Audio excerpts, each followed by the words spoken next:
Okay dear students, आज हम study करने जा रहे हैं कि हमारा केमिस्ट्री का जो है fourth chapter carbon and its compound. तो जब कभी भी हम कार्बन की बात करते हैं, कार्बन जो है हमारा एक नॉन मेटल है, नॉन मेटल, और इसका एटॉमिक नंबर जो है, अगर हम एटॉमिक नंबर की बात करें, एटॉमिक नंबर कार्बन का जो है हमारा 6 है। ठीक है, तो ये कार्बन जो है हमारे पीरियोडिक टेबल के अंदर जो है तकरीबन जो है 118 एलिमेंट्स हैं। इन एलिमेंट में से जो है कार्बन का जो है एक अपना यूनिक एक प्रॉपर्टी होते हैं, एक कार्बन दूसरा सिलिकॉन का। इसीलिए जो है इसका सबसे ज़्यादा जो है ऑर्गेनिक कंपाउंड्स बनाते हैं। इसीलिए जो है हम इस चीज़ को जो है स्टडी करते हैं कि कार्बन और इसके कंपाउंड्स क्या क्या होंगे। तो अगर हम बात करें कि कार्बन का इम्पोर्टेंस क्यों है ज़रा, तो ये इसलिए है क्योंकि जब कभी भी अगर हमें इस चीज़ को डिटेक्ट करना है कि कार्बन जो है किस चीज़ के अंदर प्रेजेंस रहते हैं ज़रा, तो ये देखा जाते हैं कि कोई भी चीज़ जो है अगर बर्न करने के बाद जो है अगर लास्ट में जो है अगर ब्लैक कलर का रेजिड्यू बच जाते हैं तो हम ये समझ लेते हैं कि इसके अंदर जो है कार्बन है। जैसे कि अगर हम एक छोटे से जो है पेपर को जला देते हैं, जलाने के बाद जो है लास्ट में जो है एक ब्लैक कलर का रेजिड्यू देते हैं, लास्ट में हमें ब्लैक कलर का रेजिड्यू मिलते हैं, तो इसका मतलब ये हुआ कि उसके अंदर जो है हमारा कार्बन प्रेजेंस है।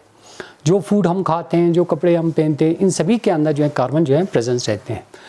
तो दूसरा चीज़ जो है, कार्बन जो है दो इम्पोर्टेंट प्रॉपर्टी शो करते हैं। एक होते हैं हमारा टेट्रावैलेंसी, और दूसरा होता है हमारा कैटेनेशन। कैटेनेशन, ये दो इंपॉर्टेंट प्रॉपर्टीज है जो कार्बन जो है शो करते हैं। ठीक है, टेट्रा का मतलब हुआ 4, वैलेंसी का मतलब हुआ the electrons which are present in its outermost shell. Valency means number of atom loss और gain in order to achieve inert gas electronic configuration. तो देखो इस चीज़ को किस तरीके से अगर हम समझते हैं, तो जैसे कि हमने कहा कार्बन का एटॉमिक नंबर 6 है। ठीक है, तो अगर हम इसका इलेक्ट्रॉनिक कन्फिगरेशंस करते हैं, पहले शेल के अंदर हमारा आना चाहिए 2 इलेक्ट्रॉन्स और दूसरे शेल के अंदर हमारा कितना आना चाहिए, 4 इलेक्ट्रॉन्स। ठीक है, दैट मीन्स लास्ट शेल के अंदर जो इलेक्ट्रॉन्स होते हैं, this is the last shell, यह हमारा outermost शेल है। दिस outermost शेल को हम वैलेंस शेल भी कहते हैं। outermost जो शेल है ना, इसको हम वैलेंस शेल भी कहते हैं। और इसके अंदर जो इलेक्ट्रॉन्स प्रेजेंस रहेंगे, वैलेंस शेल। ठीक है, इसके अंदर जो इलेक्ट्रॉन प्रेजेंस होगा, the electrons which are present in outermost shell are called valence electron. इसको हम क्या कहेंगे, वैलेंस इलेक्ट्रॉन। दैट मीन इस केस में जो है जो 4 इलेक्ट्रॉन्स है ना, ये हमारा outermost शेल के अंदर प्रेजेंस है। दैट मीन्स वैलेंस शेल के अंदर प्रेजेंस है, इसीलिए इसको हम कहेंगे वैलेंस इलेक्ट्रॉन। वैलेंस इलेक्ट्रॉन का मतलब ये हुआ कि the electrons which are present in outermost shell. For example इस केस में देखो कि वैलेंस इलेक्ट्रॉन को समझने के लिए कि अगर हम ऑक्सीजन की बात करें, ऑक्सीजन का एटॉमिक नंबर 8 है, तो इसकी अगर हम इलेक्ट्रॉनिक कन्फिगरेशन करें तो पहले शेल के अंदर 2, दूसरे शेल के अंदर कितना आना चाहिए, 6। दैट मीन लास्ट शेल के अंदर जो 6 इलेक्ट्रॉन्स है ना, these electrons are called valence electron. इन इलेक्ट्रॉन्स को हम क्या कहेंगे, वैलेंस इलेक्ट्रॉन। इसी तरीके से अगर हम मैग्नीशियम की बात करें, मैग्नीशियम का एटॉमिक नंबर 12, अगर हम इसकी इलेक्ट्रॉनिक कन्फिगरेशन करें, इलेक्ट्रॉनिक कन्फिगरेशन फर्स्ट शेल के अंदर 2, दूसरे के अंदर 8, इसके बाद कितना बचा, 8 2 10, लास्ट में हमारा 2 इलेक्ट्रॉन बच गया। दैट मीन्स ये 2 इलेक्ट्रॉन जो है ना, outermost जो शेल के अंदर प्रेजेंस है, this are called valence electron. और यहाँ पे हम टेट्रावैलेंसी की बात कर रहे हैं, तो टेट्रावैलेंसी अगर हम कार्बन की बात करें, कार्बन के outermost शेल के अंदर कितने इलेक्ट्रॉन्स है, 4। दैट मीन अगर हम इसका इलेक्ट्रॉन डॉट स्ट्रक्चर बना दें तो ये कार्बन का 4 इलेक्ट्रॉन हमने इस तरीके से रिप्रेजेंट किया गया। ठीक है, इन 4 इलेक्ट्रॉन्स के अंदर, यानी ये जो 4 इलेक्ट्रॉन्स हैं, कार्बन के अंदर इतना प्रॉपर्टी होते हैं, इतने एबिलिटी होते हैं कि ये अपने जो 4 इलेक्ट्रॉन्स है, वैलेंस इलेक्ट्रॉन्स है, इनको शेयर कर सकते हैं। शेयरिंग कर सकते हैं किन के साथ, मोनोवैलेंट एलिमेंट के साथ, जैसे कि हाइड्रोजन के साथ। जब हाइड्रोजन के साथ ये शेयरिंग करेगा, ये हाइड्रोजन, एक हाइड्रोजन यहाँ से इस इलेक्ट्रॉन को शेयर करेगा। ठीक है, दूसरा हाइड्रोजन यहाँ से, ये हाइड्रोजन ये इस इलेक्ट्रॉन को शेयर करेगा। तीसरा हाइड्रोजन यहाँ से ये इस इलेक्ट्रॉन को शेयर करेगा। चौथा हाइड्रोजन यहाँ से ये इस इलेक्ट्रॉन को शेयर करेगा। दैट मीन्स जितने भी हाइड्रोजन है वो तो स्टेबल हुआ। क्योंकि लास्ट शेल के अंदर स्टेबिलिटी के लिए जो है इसको कितना हाइड्रोजन का एटॉमिक नंबर 1, तो इसको स्टेबिलिटी के लिए एक चाहिए था, तो ये एक एक इलेक्ट्रॉन कहाँ से शेयर कर रहा है, कार्बन से शेयर कर रहा है। दैट मीन ये हाइड्रोजन, ये हाइड्रोजन, ये हाइड्रोजन, ये हाइड्रोजन, 4 का 4 हाइड्रोजन जो है स्टेबल हुआ। अब कार्बन का भी अगर हम स्टेबिलिटी की बात करें, कार्बन क्या करेगा, हाइड्रोजन के जो 4 इलेक्ट्रॉन से इनको भी ये क्या करके रखते हैं, शेयर करके रखते हैं। तो इस प्रॉपर्टी को हम कहते हैं टेट्रावैलेंसी। टेट्रावैलेंसी मींस कार्बन के अंदर जो 4 वैलेंस इलेक्ट्रॉन से ये 4 वैलेंस इलेक्ट्रॉन 4 का 4 जो है मोनोवैलेंट एलिमेंट के साथ शेयर कर सकते हैं, और इस प्रॉपर्टी को हम कहते हैं टेट्रावैलेंसी। अब दूसरा आ गया हमारा कैटेनेशन। कैटेनेशंस का मतलब होते हैं property of carbon to combine with other carbon atom, that property is called catenation.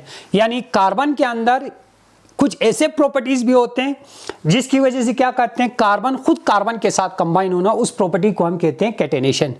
ये 2 ऐसे रीजंस है जिसकी वजह से कार्बन जो है सबसे ज्यादा ऑर्गेनिक कंपाउंड्स बना देते हैं। इसीलिए इस चीज को जो है हम एक अलग चैप्टर के अंदर कार्बन एंड कंपाउंड्स के अंदर जो है इस कार्बन को जो है हम स्टडी करते हैं। कैटेनेशन में क्या होगा, देखो कार्बन के अंदर 4 जो वैलेंस इलेक्ट्रॉन है, एक कार्बन एटम ये हुआ, दूसरा कार्बन एटम ये हुआ। अब ये क्या करेगा, ये कार्बन जो है इस कार्बन के साथ एक इलेक्ट्रॉन शेयर करे, that means catenation. That means catenations होते हैं कार्बन के जो लास्ट वैलेंस इलेक्ट्रॉन से ये दूसरे कार्बन एटम के साथ शेयर करना, उस प्रॉपर्टी को हम कहते हैं कैटेनेशन। अब अगर मान लो दोनों साइड से अगर एक एक इलेक्ट्रॉन शेयर करे कार्बन जो है, result in the formation of single bond, carbon और कार्बन के बीच में सिंगल बॉन्ड बनेंगे, ठीक है। बाकी जो 3 इलेक्ट्रॉन से ये मोनोवैलेंट एलिमेंट हाइड्रोजन के साथ शेयर करेंगे, ठीक। दूसरा जो है अगर मान लो दोनों साइड से जो है कार्बन जो है, अगर ये वाला हुआ,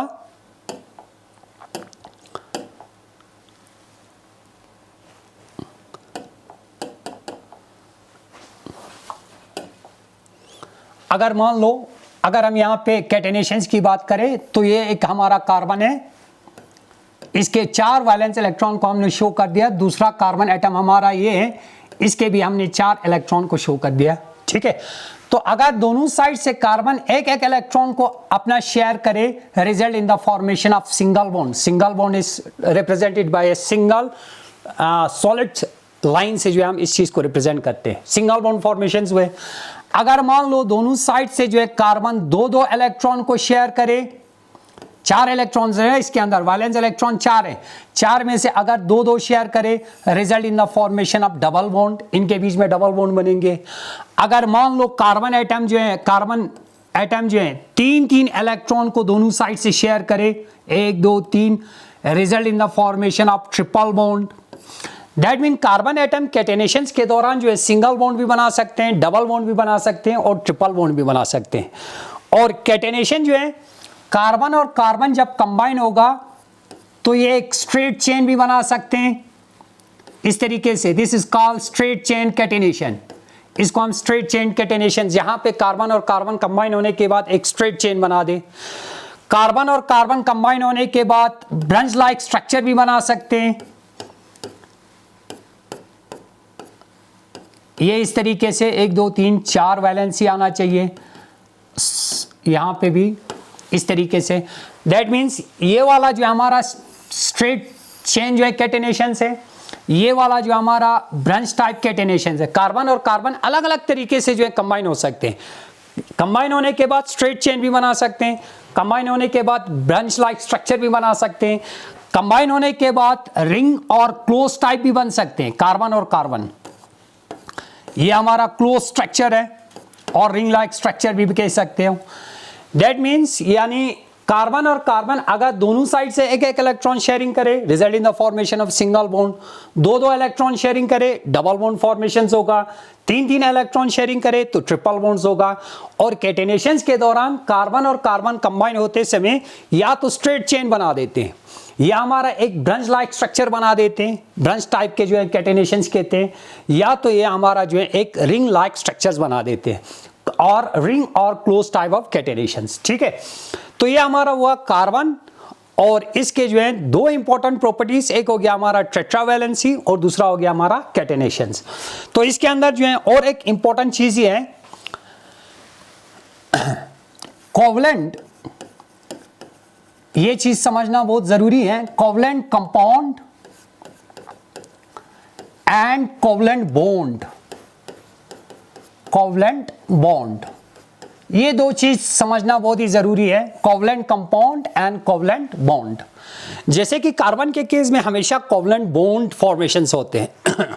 कोवलेंट बॉन्ड मींस यानी जब कभी भी यानी अपने आप को स्टेबल करने के लिए कोई भी एटम जो है अपने आप को स्टेबल करने के लिए इलेक्ट्रॉन्स को शेयर करे, that type of bonding is called covalent bond. अगर टोटली ट्रांसफर करे, इलेक्ट्रॉन्स को ट्रांसफर करे, उस केस में हमारा आयनिक बॉन्ड फॉर्मेशंस होगा। लेकिन जब कभी भी शेयरिंग ऑफ इलेक्ट्रॉन्स की वजह से जो बॉन्ड्स बनते हैं उसको हम कहते हैं कोवलेंट बॉन्ड। फॉर एग्जांपल मान लो ये हमारा क्लोरीन मॉलिक्यूल से Cl2, ठीक तरीके से समझ लेना, अगर हम क्लोरीन एटम की एटॉमिक नंबर की बात करें, इसका एटॉमिक नंबर हमारा 17, एटॉमिक नंबर इसका 17। इसकी इलेक्ट्रॉनिक कॉन्फ़िगरेशंस की बात करें, पहले शेल के अंदर 2, दूसरे शेल के अंदर 8, 8 2 10 हुआ। इसके बाद कितना बचा और हमारा 7 बचा। This 7 is the valence electron, ये लास्ट शेल के अंदर ये हमारा वैलेंस इलेक्ट्रॉन है। अब इस क्लोरीन को अपने आप को स्टेबल करने के लिए ये 7 लास्ट शेल में इलेक्ट्रॉन्स हैं, इसके अंदर कितना आना चाहिए था? आना चाहिए था 8, स्टेबिलिटी के लिए 8 चाहिए, क्योंकि फर्स्ट शेल के अंदर 2, दूसरे के अंदर 8, तीसरे के अंदर भी 8 होना जरूरी है। लेकिन स्टेबल होने के लिए, अपने आप को स्टेबल करने के लिए इसके अंदर 8 होना जरूरी है। लेकिन इसके पास है कितना? 7 है। ये अपना 7 इलेक्ट्रॉन लॉस नहीं कर सकते हैं। इससे बेहतर ये है कि ये किसी दूसरे से एक इलेक्ट्रॉन को क्या करे? शेयर करे या गेन करे। अगर हम इसको स्टेबल करने के लिए देखो शाबाश, लास्ट शेल में हम क्या करते हैं? क्लोरीन के एटॉमिक लास्ट जो वैलेंस इलेक्ट्रॉन है इनको हम रिप्रेजेंट करते हैं 1 2 3 4 5 6 और ये आ गया 7, एक क्लोरीन एटम हुआ। अब यहां पे क्लोरीन एटम कितने हैं? 2 हैं, तो यहां पे दूसरा क्लोरीन एटम बनाओ, इसके भी लास्ट शेल के इलेक्ट्रॉन्स को रिप्रेजेंट करो 1 2 3 4 5 6 और ये 7, क्योंकि इस क्लोरीन को भी एक चाहिए था इसीलिए हमने एक इलेक्ट्रॉन्स को बाहर निकाल दिया, इस क्लोरीन को भी एक चाहिए था इसीलिए हमने एक इलेक्ट्रॉन्स को बाहर निकाल दिया। अब ये क्या करेगा? ये वाला क्लोरीन इसके एक इलेक्ट्रॉन्स को शेयर करके रखेगा। अब देखो शाबाश, 1 2 3 4 5 6 7 और ये एक 8, स्टेबल हो गया ये वाला क्लोरीन। ये वाला क्लोरीन क्या करते हैं? अपना एक ये वाला इलेक्ट्रॉन शेयर करके रखते हैं, ठीक है। तो इस क्लोरीन को देखो 1 2 3 4 5 6 7 8, दोनों साइड से 8 8 हुआ। अब यहां पे कितने कितने इलेक्ट्रॉन शेयर कर रहा है? एक एक इलेक्ट्रॉन शेयर कर रहे हैं, तो हम ये लिख सकते हैं Cl सिंगल बॉन्ड Cl और Cl2 chlorine molecule. This chlorine molecule is a covalent compound because chlorine molecule is formed due to covalent bond। ये फॉर्मेशन किस लिए? शेयरिंग ऑफ इलेक्ट्रॉन की वजह से हो रहा है। देखो ये वाला क्लोरीन अपने एक इलेक्ट्रॉन को कंप्लीटली इसको ट्रांसफर नहीं कर सकते हैं, क्योंकि फिर से जो है डिफिशिएंट होगा, यहाँ पे 6 बचेगा। ये वाला क्लोरीन अपना एक इलेक्ट्रॉन इसको नहीं दे सकते, तो ये दोनों क्या करते हैं? आपस में एक दूसरे के साथ म्यूचुअल करते हैं, यानी हाँ भाई तुम मेरा एक लेके रखो और तुम्हारा मुझे दे के रखो, ताकि हम आपस में एक दूसरे के साथ म्यूचुअल जो है शेयरिंग कर सके। और जो म्यूचुअल शेयरिंग करते हैं उसकी वजह से जो बॉन्ड्स बनते हैं, that bond is called covalent bond. और वो कंपाउंड जहां पे म्यूचुअल शेयरिंग ऑफ इलेक्ट्रॉन्स होते हैं उसको हम कहते हैं covalent compound. Cl2 molecule is a covalent compound, इसलिए क्योंकि क्लोरीन मॉलिक्यूल जो है कोवलेंट कंपाउंड है, इसलिए क्योंकि यहाँ पे जो फॉर्मेशंस हो रहा है क्लोरीन मॉलिक्यूल का, वो शेयरिंग ऑफ इलेक्ट्रॉन्स की वजह से हो रहा है, इसीलिए इसको हम कहेंगे कोवलेंट कंपाउंड। एक हो गया covalent bond, the bond which is formed due to sharing of electron और म्यूचुअल शेयरिंग ऑफ इलेक्ट्रॉन की वजह से जो बॉन्ड बनेगा दैट इज कोवलेंट बॉन्ड। और जो कंपाउंड जिनके अंदर म्यूचुअल शेयरिंग ऑफ इलेक्ट्रॉन्स होते हैं उस कंपाउंड को हम कहेंगे कोवलेंट कंपाउंड, ठीक है। ये आ गया हमारा क्लोरीन एटम का। इसी तरीके से अगर हम ऑक्सीजन मॉलिक्यूल की बात करें, O2, यहां पे सिंगल बॉन्ड फॉर्मेशन हो रहा है। अगर हम O2 की फॉर्मेशंस की बात करें, atomic number of oxygen is 8। पहले शेल के अंदर इलेक्ट्रॉनिक कॉन्फ़िगरेशन करें तो पहले शेल के अंदर 2 इलेक्ट्रॉन्स और दूसरे शेल के अंदर 6 इलेक्ट्रॉन्स। अब इस ऑक्सीजन को अपने आप को स्टेबल करने के लिए लास्ट शेल के अंदर कितना इलेक्ट्रॉन्स और जरूरी है? 2 इलेक्ट्रॉन्स की कमी है, ठीक है। ये अपना 6 इलेक्ट्रॉन लॉस नहीं कर सकते हैं, इससे बेहतर ये है कि किसी दूसरे से जो 2 इलेक्ट्रॉन्स को क्या करे? शेयर करे। तो देखो किस तरीके से, अब इस ऑक्सीजन को कितना चाहिए हमारा? 2, तो 2 बाहर निकाल दो, 1 2 3 4 5-6 वैलेंस इलेक्ट्रॉन्स को हमने रिप्रेजेंट किया इलेक्ट्रॉन डॉट स्ट्रक्चर से 1 2 3 4 5 6। दूसरा ऑक्सीजन एटम ये है, इसको भी कितना चाहिए 2, तो 2 बाहर निकाल दो, 1 2 ये आ गया, 4 ये हुआ, 5 6। अब ये वाला ऑक्सीजन क्या करेगा, ऑक्सीजन एटम इसके 2 इलेक्ट्रॉन्स को इस तरीके से शेयर करके रखेंगे। अब गिनो 1 2 3 4 5 6 7 8, स्टेबल हो गया। ये वाला ऑक्सीजन एटम क्या करेगा, इसके 2 इलेक्ट्रॉन्स को शेयर करके रखेंगे। ये आ गया हमारा शेयरिंग वाला पोर्शन, कोवलेंट बॉन्ड फॉर्मेशंस, ठीक है। तो ये भी देखो शाबाश, 1 2 3 4 5 6 7 8 दोनों साइड से आ गया। अब दोनों ऑक्सीजन एटम कितने इलेक्ट्रॉन्स को शेयर कर रहा है, 2 इलेक्ट्रॉन्स को शेयर कर रहा है। That means O double bond O और हमारा O2 फॉर्मेशंस हुआ। ये दूसरा हुआ, एक के अंदर हमारा सिंगल बॉन्ड फॉर्मेशंस हो रहा है, दूसरे के अंदर हमारा डबल बॉन्ड फॉर्मेशंस हो रहा है। अब अगर हम बात करें तीसरे की, तो नेक्स्ट पे जो है थर्ड वाले के अंदर N2 नाइट्रोजन मॉलिक्यूल, ठीक है। तो एटॉमिक नंबर ऑफ नाइट्रोजन आ गया हमारा N = 7। इसका इलेक्ट्रॉनिक कॉन्फ़िगरेशन करो शाबाश, पहले शेल के अंदर 2, दूसरे के अंदर 5। इसको कितना चाहिए, और 5 + 6 7 8 और 3 चाहिए, ताकि ये अपने आप को स्टेबल कर सके, ठीक है। इनर्ट गैस इलेक्ट्रॉनिक कॉन्फ़िगरेशन को अचीव कर सके। अगर हम नाइट्रोजन को 3 चाहिए तो 3 इलेक्ट्रॉन बाहर निकाल दो, 1 2 3, बाकी कितने हैं इसके अंदर 5 5, 2 इधर लिखो, 2 इलेक्ट्रॉन्स।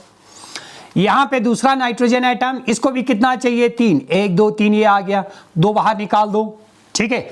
ये वाला नाइट्रोजन इसके 3 इलेक्ट्रॉन्स को शेयर करके रखेंगे, 1 2 3 4 5 6 7 8, ये स्टेबल हो गया। ये वाला नाइट्रोजन एटम इसके 3 इलेक्ट्रॉन्स को शेयर करके रखेंगे, 1 2 3 4 5 6 7 8। तो यहां पे कितने इलेक्ट्रॉन्स को शेयर कर रहे हैं, 3 electron. That mean N triple bond N बनेगा और N2 फॉर्मेशंस होगा। तो ये आ गया हमारा covalent bond and covalent compound. Covalent bond क्या होते हैं और कोवलेंट कंपाउंड क्या होते हैं। तो नेक्स्ट लेक्चर के अंदर हम इंशाल्लाह यहाँ से हम आगे जाएंगे, हाइड्रोकार्बन्स हम पढ़ेंगे। इसके बाद किस तरीके से इसके अंदर जो है कार्बन एंड कार्बन कंपाउंड्स के अंदर जो है नोमेनक्लेचर करते हैं, यानी किस तरीके से ऑर्गेनिक कंपाउंड्स को हम नाम रखते हैं, ठीक है। इसके बाद हम जाएंगे आइसोमर क्या होते हैं, आइसोमेरिज्म क्या होते हैं, ठीक है, यानी किसके कितने आइसोमर फॉर्मेशंस होते हैं, उन चीज़ों के बारे में स्टडी करेंगे। Thank you so much.